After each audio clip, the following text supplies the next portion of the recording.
All right, guys, we have the two of the lowest hanging fruit done on this truck. We have the new tires on. These are 285 70R17 Falken Wildpeak At4ws, and they look awesome with the nice raised letters and all that good stuff. They look really good in the truck. They fit very well. We got tons of room. We're not going to have to worry about running chains. They look really good from a side profile. They do, going up, this truck would clear probably, if you weren't worried about chains, a 35 for sure. There's a lot of room in there. But I want to make sure that I can run chains for the wintertime on the winter set. We have a spare tire underneath the truck, fitting in the factory location, which is also very important. Here's the fitment on this side. You're not close enough to hit with chains. You could probably go up a little bit more, but the thing about it is this setup is going to maximize the capability of this truck at a height that is realistic. Let me tell you, the truck has gone up a little bit just with these tires. And from the context of camping and hunting and things like that, you don't need to have a big old truck. Getting up in and out of a truck on 40s that's got a 6-inch lift after you've been sitting in a tree stand for 6 hours or 8 hours or whatever, and you just got done walking a mile or more, it just isn't necessary if you don't need to have that kind of ground clearance. For what we're doing with this truck, I think this is going to fully take care of the amount of traction that we need to have. They look really nice on the steel wheels. The steel wheels are going to work great for the winter set of tires. We also have the Diamondback truck cover mostly installed. It's fully installed, but I need to move it just a little bit. It needs to come this way just a little bit, and I think it needs to come, maybe backward just a smidge. But we are fully installed in that regard. It looks very, very cool on the truck. We have what I think is so cool about this is we have a big wide workstation here.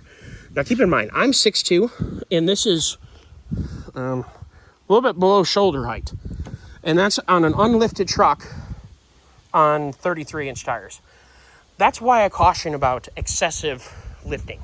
Make sure you actually need to have the tire diameter. It's not about looking cool, because sure, big tires look cool, but they're not that much fun to own. Your drivability and comfort and things like that change, and comfort might be a stretch, but for sure handling, drivability, fuel economy, the inertia of the tire makes a massive difference to the way the truck corners, brakes, and accelerates. Having a realistic set of tires like this basically has not changed this truck at all in its driving dynamics, and given the traction that we now have, I think we're going to be really good to go in, for sure, sand, which is very, very common in Michigan, and ice and snow. All-terrain tires are not in any way the end-all be-all for anything more than splashing water. These are water splashers. These are not mud tires. We will have a set of mud tires on the Method wheels that I already own for this come the spring. We don't need to worry about that right now. We've had a dry year anyway. I don't imagine encountering a whole lot of mud anyway right now. And the thing is that the intention of this vehicle is to get out and go camping and exploring, do some long distance driving. And we now have a locking solution with these awesome keys that are branded Diamondback, which is super duper cool. These nice little locks. Seems like a really nice, easy to use design. Twist and turn. That goes up. With the tailgate closed, it's very, very easy to reach this. With the tailgate down, I'm 6'2". I'm reaching a little bit. So if you're a little bit shorter, keep that in mind. Perhaps close that after closing the tailgate. But you can open and close the tailgate with that there. We have these, on the inside, we have the factory tie downs, which are great. We'll be good to go with that. And I kind of have the setup so you just turn and push and pull a little bit and she locks in. We have some nice little T-cleats on here, which will work out great for tying extra things down. The middle, of course, you can run a ratchet strap to. We're going to be so set with this, locked in all the good regards. This truck has both a manual and electric lock for the tailgate, which is great. So we have manual locks on this. Keep in mind on the front, this is not necessarily a one-handed operation. You kind of push down a little bit, turn it the correct way, helps a lot, and then lift up, and you're good. And as I've run into before, we need to try to figure out how to do this one hand. Pull down, push up, and then go. It's got this super duper cool little interlocked piece right here. I think that's a really good idea. Never drive without key locking the panels. Okay, so they want to have you lock all the time. Never drive without the safety catch installed. Basically, they don't want to have this thing tip up like this and then rip. So that is super duper cool. And this is a nice height too. You can reach in here, and if you have quickie grab stuff right here, I've been vacillating over what I could put here. Definitely things like safety or recovery stuff for sure. D-rings, soft shackles, straps, and whatever. A cool basket right here. Important things like extra ratchet straps might be a good idea. Tire change or a plug kit, things like that might be super. A fire extinguisher would be a great spot for right here. Really quick and easy to get to. Now, of course, you got to have your key on you to be able to unlatch the lock. That would be pretty stupid to have your fire extinguisher locked up. We're going to do a little bit better job. I know better, but I don't always have a fire extinguisher on hand, and I'm going to do a better job of that. This is not actually a 4x4 off-road truck. I bought that sticker because I thought the truck looked a little bit bland, just like the American flag sticker. That's been there for a long time. So the new tires look good. The new spare is rocking, and we're going to be really, really, really well set up like this. And looking at how this thing looks right now, we may go with a set of mud tires on those wheels that are the same size as this. That way the spare communicates, even though it'll be an all-terrain spare versus a mud tire spare. I'm just thinking that what this truck is going to do, we're going to be very surprised at how well these perform. Here's the next low-hanging fruit that I'm very excited about. I just got off the phone with Rich over at Driveline Specialist that I've used many times for my differential, ring gear related work, axle related work in Warren, Michigan. They're an excellent company. I don't have any affiliation with them besides being a customer. He has already ordered an ARB air locker for the front axle. My appointment is November 3rd. So that's a little bit out, and I purposely set that like that because I've got some stuff I got to get done and whatever. So he's looking right now for the ARB air locker for the rear for this, even though this does have a Auburn gear limited slip. So this is similar to a Detroit True Track or a Eaton Torsen or whatever the heck it is, Torsen diff. We're going to look at the price for this. We are for sure going to do the front locker. We're going to do a dual ARB compressor, so we have ability to air down in the truck and also air up other things, like if you're towing a camper with you or whatever the heck you're doing, air up your trailers that you're using, air up your four-wheeler, your dirt bike, whatever the heck you got going on with you, bicycles, all that stuff. So we'll have onboard air in the truck. We will have a front locker for sure, and the combination of a front locker with that gear type limited slip, it's going to honestly do a really good job for what we're doing. I'm going to take a look at what price that he gives me because I don't know that it's going to be necessary for this truck. But being able to lock front and rear with these tires is a very, very, very capable machine. In my opinion, or it's not even my opinion, I've watched trucks wheel. A truck, I've been running this size tire, not necessarily this tire because they just came out a year or so ago or whatever the heck they are. I've run Duratracs of this size, KM3s of this size, KM2s of this size, and, or not KM3s of this size, KM2s of this size, and in these old tires called, think of the name, Fierce Attitudes. I don't know if anybody remembers Fierce Attitudes. I have them on my Cummins in 285 70R17. And that truck without a front locker and with the Auburn factory limited slip was remarkably capable off-road. So I'm not too worried about this at all. By putting a front locker in, the really cool thing about a front locker is when you engage it, the truck follows wherever you put those front tires. And it's nice because if you can have the front locker engaged and the rear locker disengaged, you basically turn exactly the same as having open differentials front and rear in four-wheel drive. It might be just the slightest less turning radius, but when you engage the rear locker too, it's horrible. Or, it's not, when you have both locked, you're not turning very tight, or you lose a whole lot of radius.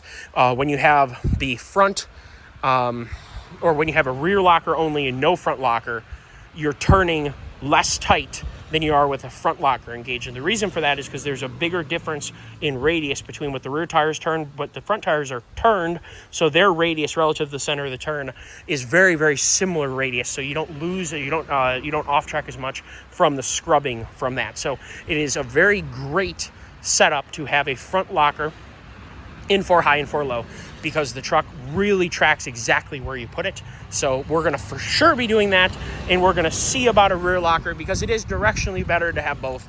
And what what having a locker does, besides the obvious of making it more capable, is anytime you can take the load off and the shock loads off the driveline, the U-joints and whatnot, in this case, the clutch too, when you're off-road, because you have all the traction you need to have. You can select right away when you need to have them locked up, and you're going to have all the traction that you ever want to have. So it is nice to have more capable truck than you need to have than less capable truck, because you have to beat on a less capable truck to be able to do the same thing as a more capable truck. So that is something that I've learned over the years and that I really try and capitalize on. And for sure, at minimum, we're going to have the front locker. So that is the update right now. So we definitely have some low-hanging fruit started. We're going to have to figure out rooftop tent situations. I have not purchased one yet. I haven't decided on what I want to do, because the first video about this build hasn't launched yet, to which I posed the question, and the question is still open. Would you guys rather see it on the roof, or would you rather see it on top of the Diamondback cover? Seeing how useful the Diamondback cover is, I'm kind of sad to put a rooftop tent on top of it, I got to be honest with you guys. So we're going to have to do a little bit of vacillations. Now, I have a 3-season or 4-season hot tent that I like to camp in for the wintertime. We may start this year using the hot tent with this thing and get out and have some fun. And maybe we'll worry later on about getting a rooftop tent, because I don't know what I want to do. I really wanted to keep it below the sheer of the roof for aerodynamics, but I really like seeing this. I can just see the potential of being able to put things on top of here too and strap them down.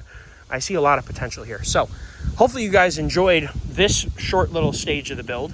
And the other low-hanging fruit is a winch. Haven't decided on that. That question is still open too. Let me know if you want to see a winch bumper or a like a Weston HCX, or would you like me to build my own low-profile bumper mount, or excuse me, winch mount.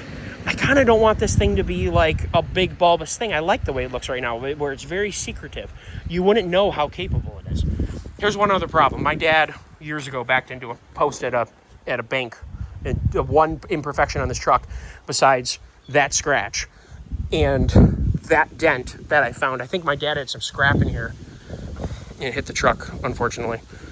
I'm thinking about trying to push this out and trying to, mend this. Because honestly, the bumper looks nice on the truck. I don't see any reason to change things that aren't necessary, because I don't think we need to have them.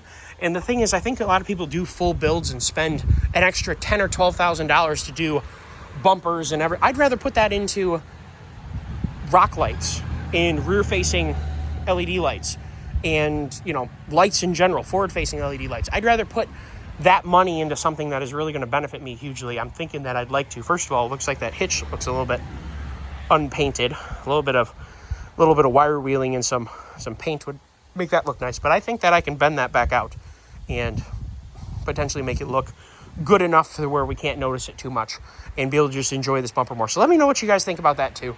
When this first happened, my dad wanted me to build him an off-road bumper for this. And it never transpired because it obviously takes time. It takes a perfectly good truck down off the road to do things like that. And anytime we can find bolt-on solutions for this, because this is a good truck, there's no reason to take it off the road to do a more extensive build when we could go use it for something. So let me know what you guys think. Hopefully you guys enjoyed the video. Hopefully you guys like the upgrades, and let me know if you guys have any recommendations, especially rooftop tent related, as I've never owned one. And if you guys have ever had Diamondback cover or another situation like that. I did find a company called No Zone Off-Road or something like that. I don't even know, something like that, that made a bed rack for a rooftop tent that would utilize, I'm assuming that there's some posts under here or something like that, normally for like a ladder rack. They secure it here or all four corners or whatever. So that would put that above instead of the rooftop tent would be above this by a good ways. So I'm wondering what you guys think about that. I haven't heard back from them. I reached out to them and asked them a couple questions about how that install looked and all that stuff. So let me know what you guys think about that. Take care. Have a great day. And if you want to see more about this truck, make sure that you subscribe. There is a playlist for the truck, so you can check out other videos and other videos in general of my 2023 F350 or the Expedition or equipment or power sports stuff, whatever I have in the channel. Land clearing and land improvement related videos too. All that is good stuff. Oh, one last thing. I don't think I mentioned how amazing ram boxes are. I talked about the top, but I didn't talk about the inside. This is messy, but I'm not sure if these Please tell me the lights. Oh, the truck's off, so the lights aren't working, but we'll worry about that later. They got lights in the Ram box, and I don't even know if they work. That's why I said that. We'll have to check and make sure that they do still work. But I used to put in my Power Wagon a Minn Kota trolling motor, but this one has a full old steel hedge trimmer in here. It is amazing what these things will hold, including, you could probably fit a nice small chainsaw in here, for sure an electric chainsaw. Ram boxes are absolutely amazing. That's why I really like this build so much, is the Ram boxes are just a really cool addition to the capability that this truck is going to have. All-weather capability, 4 seasons, and hopefully north, south, east, and west coast explorations in the future. Take care all and have a great day.